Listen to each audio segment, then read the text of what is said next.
ප්‍රේමවන්තයනි, යේසුස් වහන්සේගේ නාමයෙන් සුබ පැතුම්. ඔබ හොඳින් ඉන්නවා නේද? මගේ පිටුපසින් දිය ඇල්ලක් ඔබට පේනවද? එය ඉන්දියාවේ කොට්‍රලම් දිය ඇල්ල වගේ නේද? කොට්‍රලම් දිය ඇල්ල දෙවියන් වහන්සේගේ ආශ්චර්යමත් නිර්මාණයක්. නමුත් මෙය නම් මිනිසා විසින් නිර්මාණය කරන ලද්දක්. අපේ යාඥා කන්දෙහි දිය ඇල්ලක හැඟීමක් ඇති කිරීමට තමයි අපි මෙය කෘත්‍රිමව සාදා තිබෙන්නේ. ඉතින් යාඥා කන්දට පැමිණෙන බොහෝ අය මෙහි ගොඩක් වෙලා රැඳී සිටිනවා. යාඥා කිරීමට වගේම ශුද්ධ ලියවිලි මෙනෙහි කරන්න මේ ස්ථානයේ ඉතා අලංකාර තැනක්.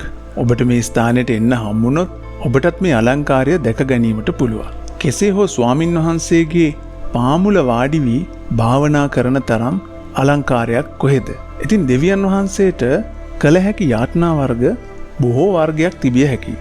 සුවය, ගැලවීම, ආශිර්වාදය සඳහා අපි යාඥා කරනවා. සමහර අය යම් දෙයක් සිදුවීමට යාඥා කරනවා, තව අය ප්‍රඥාව ඉල්ලලා යාඥා කරනවා. උන්වහන්සේ මේ සෑම යාඥාවකටම පිළිතුරු දෙනවා. අද ශුද්ධ ලියවිල්ලේ සඳහන් කරන පරිදි අප කළ යුතු වැදගත් යාඥා ඉල්ලීමක් ගැන අපි අවධානය යොමු කරමු. ගීතාවලිය 119:18 දෙවියන් වහන්සේගේ මිනිසෙක් මෙසේ පවසනවා. ඔබගේ ව්‍යවස්ථාවෙන් ආශ්චර්යමත් දේ දකිනා පිණිස මාගේ ඇස් පැහැදුව මැනව. ඇත්තෙන්ම දෙවියන් වහන්සේගේ වචනයෙන් සහ උන්වහන්සේගේ ව්‍යවස්ථාවෙන් අපි ආශ්චර්යමත් දේ දැකිය යුතුයි. අපට සාමාන්‍යයෙන් තියෙන මාංශික ඇස් පවා විවෘත වුණොත් විතරයි අපිට පේන්නේ. මේ මාංශයේ ඇස් හරහා දැකීමට සහ කියවීමට පුළුවන්.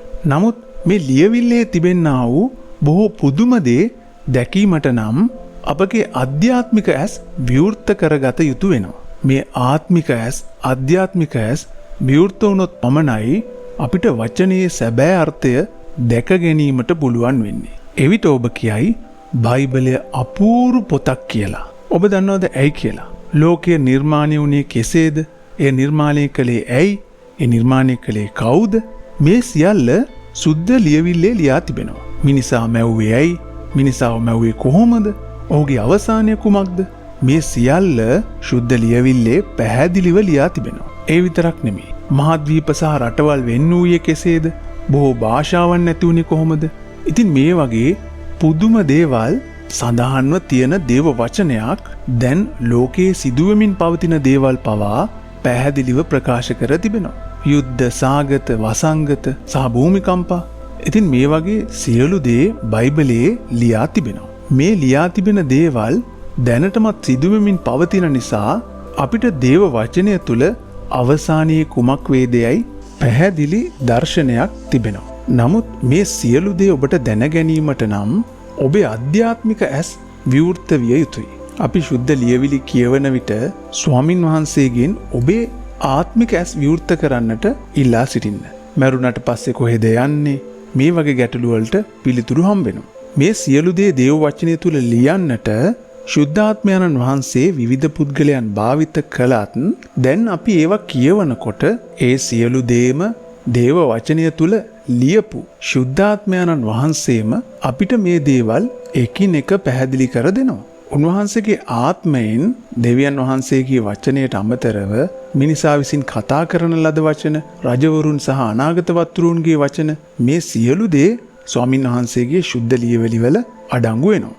ඒ කියන්නේ කිසිම දෙයක් බොරුවක් නොවන ලෙස විනිවිදභාවයකින් තියෙනවා. ශුද්ධ ලියවිලි නැවත නැවත වාරයක් කියවන විට ඔබට අවශ්‍ය දේ උන්වහන්සේ පැහැදිලි කරලා දෙනවා. සාමාන්‍යයෙන් අපි පොතක් කියවනකොට එකපාරක් කියවලා ඉවත දානවා. නැවත වරක් කියන්න හිතුනොත් ආස වුණොත් තව පාරක් කියවනවා. නමුත් බයිබලය යනු අපේ ජීවිත කාලය තුලම නැවත නැවත කියවිය යුතු පොතක්. බයිබලය තමයි ලෝකයේ වැඩියෙන්ම අලෙවි වෙලා තියෙන, මිනිසුන් විසින් වැඩිපුරම භාවිතා කරන, බොහෝ භාෂාවලින් මුද්‍රණය කර ඇති එකම පොත. නමුත් මෙය පොතකට වඩා එහා ගිය බලවත් දෙයක්. ඉතින් මේ නිසා මේ සරලව කියවනවාට වැඩිය යාඥාවකින් කියවන එක තමයි වඩා හොඳ. දෙවියන් වහන්සේට යාඥා කරන්න මෙහි ඇති අරුම පුදුම දේ ඔබට පෙන්වන ලෙස. මම අවුරුදු 50ක් තිස්සේ දැන් මේ පොත නැවත නැවත කියවමින් සිටිනවා. අද පවා මෙය කියවන්න කලින් මම යාඥාවක් කරලා තමයි ඒක කියවන්නේ. මම දෙවියන් වහන්සේගෙන් ඉල්ලනවා, ස්වාමීනි ඔබගේ වචනය හරහා මට කතා කරන්න. මම එහි ඇති අරුම පුදුම දේ දැකිය යුතුයි. මට සැබෑ අර්ථය උගන්වන්න. ඔබ ස්වාමින් වහන්සේගේ අභිමුඛයෙන් යාඥා කර කියවන විට ශුද්ධාත්මයන් වහන්සේ ඔබට අලංකාර ලෙස මේවා පැහැදිලි කර දෙනවා. ඉතින් ඔබට බයිබලයක් තිබෙනවද? හිතලා බලන්න. ලෝකයේ බොහෝ දෙනා මිලදී ගන්නා මේ පොත ඔබ ගාව නැතිනම් එය විය නොහැකි දෙයක්. ඔබ බයිබලයක් ගෙන ටිකෙන් ටික කියවා බලන්න. එකවරම ඔබට මුළු පොතම කියවන්න අවශ්‍ය නැහැ. දිනපතා එක් පරිච්ඡේදය කියවන්න. ඔබේ ආත්මික ඇස් විවෘත වූ පසු මේ බයිබලය කියවන එක ඔබටවත් නවත්වන්න බෑ. මොකද ඒ තුලින් ඔබට දිව්‍ය ප්‍රඥාව ලැබෙනවා. පළවෙනි ගීතිකාවේ ස්වාමින් වහන්සේ පවසා ඇත්තේ දෙවියන් වහන්සේගේ වචනය තුලින් ප්‍රීතිය ඔබට උදා වෙන බව. එය රෑ දහවල් මෙනෙහි කරන තැනත්තාට ආශිර්වාද ලැබෙන බවයි. ඔබේ ව්‍යාපාරය, ඔබේ විවාහය, ඔබේ නිවස ඉදිකරන කටයුතු පවා සාර්ථක වෙනවා. මොකද ඒ තුල ප්‍රඥාව ඔබට ලැබෙනවා. විශේෂයෙන් ශුද්ධාත්මයන් වහන්සේගේ උපකාරය ඇතුව මේ සියලු දේ මෙනෙහි කරන්න. හරි, අපි දැන් යාඥා කරමු. දෙවි පියාණනි, ඔබ වහන්සේගේ දේව වචනය තුල ඇති බලය, ඒ ශක්තිය අත්විඳින්නට මාගේ ආත්මික ඇස් විවෘත කළ මැනව. දිවා රැහැ දෙකෙහි ඔබ වහන්සේගේ වචනය මෙනෙහි කිරීමට මට කරුණාව දුන මැනව. යේසුස් වහන්සේගේ නාමයෙන් ආමේන්. ආමේන්.